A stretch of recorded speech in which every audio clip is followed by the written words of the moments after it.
Hey everybody, this is Henry Gilbert from Games Radar, and I'm here with... Jimmy Soga from XC Game. I'm the product manager of this title. Yeah, that title is The Killer is Dead, and this is the E3 demo of the game. This is Episode 6, The Man Who Stole Ears, is that right? Yes, it's the Episode 6, The Man Who Stole Her Ears. And like you were telling me earlier, this is an episodic game, right? How many episodes is it? Altogether, there's 13 episodes, and yeah, like you said, it's like watching a TV drama. Every episode has an opening and a beginning. It's sort of self-contained, but watching all 13 episodes or playing through all 13 episodes, it sort of tells like a grand story that links everything together. Yeah, and I even saw like you've had at least some of the trailers have like they feel like an anime to me where they're like next time on, and they're like the scenes about. You think that's intentional or?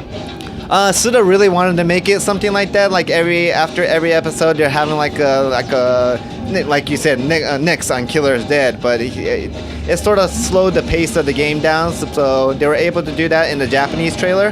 The U.S. one, we just couldn't get the voiceover in English, but yeah, it was the sort of feel that he was going after. Cool. So now the main character, he's Mondo Zappa, and he's got what? He has like two main weapons, right? What are they? So his main weapon is the katana that you see on his right hand. That's the most damaging one. His left bionic arm can transform into different weapons. In the very beginning, it just transforms into a gun. But as you progress through the game, you'll be able to upgrade it into four different types of sub-weapons. I see, like he's got like his health and the blood rating are really high in this one. This is like pretty maxed out level-wise for the demo.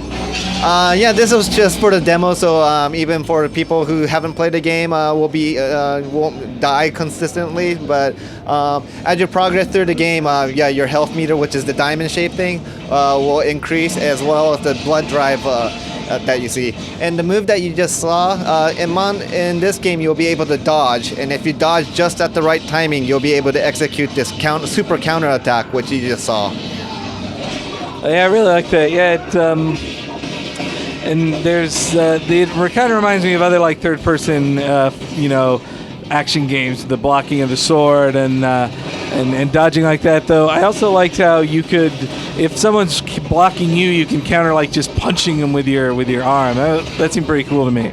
Yeah, I think Suda was saying that he wanted to put a little bit of like a main gameplay is a slashing game because it's katana, but he wanted to have like a little bit of shooting elements and then a little bit of brawl element into it, and try to fuse that together as much as possible. And the fact that he has a mechanical arm, he can, if they're blocking with a sword or anything, he can just punch through that to get them off balance. So he'll be able to finish it off with his katana on the right. All right, so like Mondo is like sent on missions throughout the game. He's a hired assassin, but what exactly is his mission in this stage? So in this game, there is a really talented musician called Ghibli, and this evil man who has the ability to steal other people's music ability. He stole Ghibli's power, and Ghibli was really talented because she was able to create music that really touches people's feelings and emotions, so in a way kind of control how they feel. And by Victor, which is the main enemy in this stage, he stole her ability, and he's trying to use that in an evil way to like spread the sound of malice throughout the world. And he calls it purifying the world, but he's like a terrorist who's trying to purify the world by destroying it. And I missed where this one is, where this stage is set, but the game goes all over the world. Like I saw the Kyoto stage, and you even said like you go to the moon in it. Like, this is a real globe-trotting game, right? Yes, very. The whole stage takes place, and then throughout the world, like you said, this one is like sort of like a futuristic tower. Looking place. And when you go to Japan, it's like the Kyoto, Japan, so you'll see the traditional Japanese style. It'll be also go to Europe and like a really ancient medieval type castle stage. And also you'll be traveling to the moon, because this game really has a strong relationship between the the Earth and the Moon, and all these like evil malice is coming from the dark side of the Moon, and you're trying to figure out what's going on. Oh, okay, so who is that who just appeared? That is confusing to me. Who is this? So you're just watching Vivian. She is Mondo's direct boss. She used to be an executioner too, but she sort of helps you out from places to places with her mechanical 16 mechanical arms that she has, and yeah, throughout the games you'll hear her advice on what to do and help her out. And the agency that Mondo resides in, there's Brian, who's the main. It's his office. It's Brian's execution office or agency, and then there's Vivian, that's his direct boss, and there's a girl named Mika, who's Mondo's assistant. And you'll only be able to control Mondo, but throughout the game they'll come out and assist you in those tight situations. Yeah, I saw earlier the Mika, when you die, she shows up to beat you back to health, right? Yes. So in this game, sort of like the revive, when your HP is to 0, and you have the thing called Mika tickets, you'll be able to summon her, or she'll come to rescue, and she'll bang on your chest to get your heart rate back up. And you need to just rapidly push the button to get her heart rate up, and once it's up, you'll be able to continue on from that point. I love that little loading music there. That was Akira Yamaoka does the soundtrack for this too, like, right? Exactly. So, Suda did say there's not a specific genre for this gameplay, but like you said, it's Akira Yamaoka that did the Shadow of the Dams and whatnot. So he really has trust in what kind of music matches his gameplay. So this one too, he just gave the whole concept to him, and Akira Yamaoka just created all the music.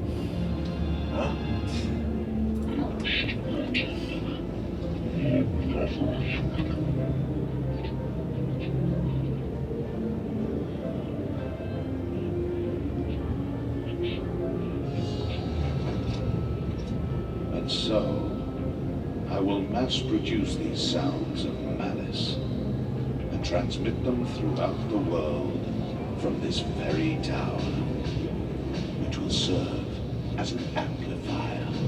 Sorry, I think I missed a few key points there. So, could you start over with this grand plan of yours? Evil is going to spread, and this world will be purified. Yeah, that's great and all. But I've come to take back her ears. Come to take back? How vulgar. You think I'm vulgar? Take a look in the mirror, pal. Strange. The man in the photo actually isn't bad looking. You don't understand anything, do you? I no longer need a body of flesh, as long as I have Miss Jubilee's ears. So he literally stole her ears. Like, Literally stole her ears. Those ears belong to someone else. Your logic makes no sense. But it is a force that can be used for good. It can purify the world. Whatever. I've got work to do. So let's get this over with. I'm here to execute you. Our opinions are very different on this, aren't they? Debating the matter won't get us anywhere. May I suggest we settle this the hard way? Agreed. I shall reveal to you my true form.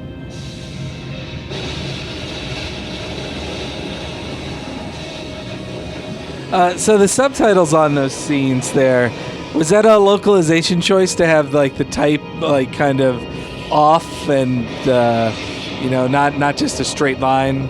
But Oh, I'm really happy that you noticed. So that was completely like the Grasshopper type of style that they wanted to put. So it's sort of like this whole game that in the beginning it looks straight, but if you look at it closely, it starts to move and it's sort of off. Sort of like the reality that the different type of hyper reality that they're into. That everything looks normal, but in the dark side of society, all these evils are lurking.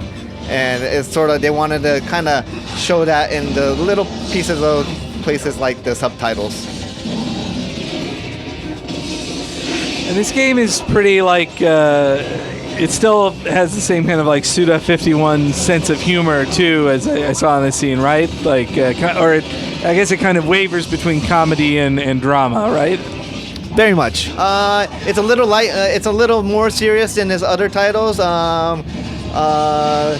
But compared to his other titles, they sort of like killed out of like passion or to become something because they believed in something. But this one, Mondo, as you can see from his costume, or the costume, the clothes that he wears, he's very much like a business salaryman man that he kills because that's his job. So he's really cool. He's more composed than the other characters that Suda created.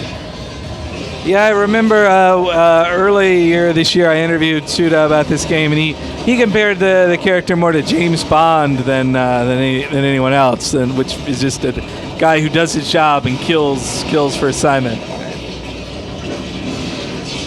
I had seen this boss fight before. I ended up feeling bad for the guy when he loses both his arms, because he just kind of stumbles around at some point. Like, I don't know.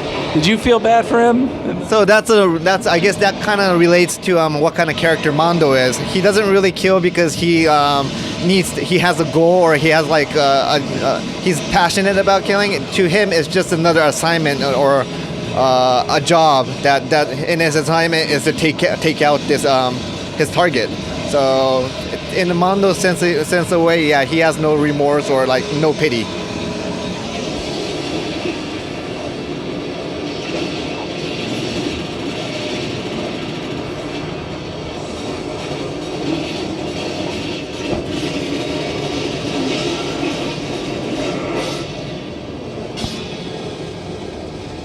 Killer is dead.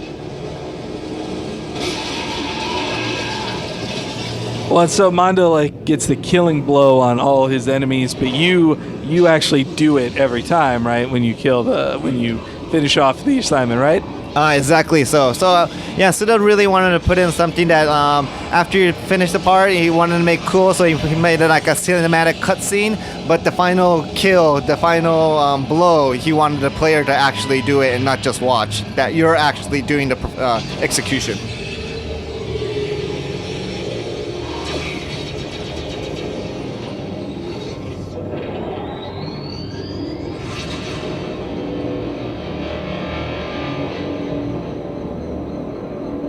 The moon is full of malice. Not good. Well, that's a weird ending. But okay, that is The Killer is Dead. Keep watching Games Radar's YouTube channel for more videos from E3, and we will see you later.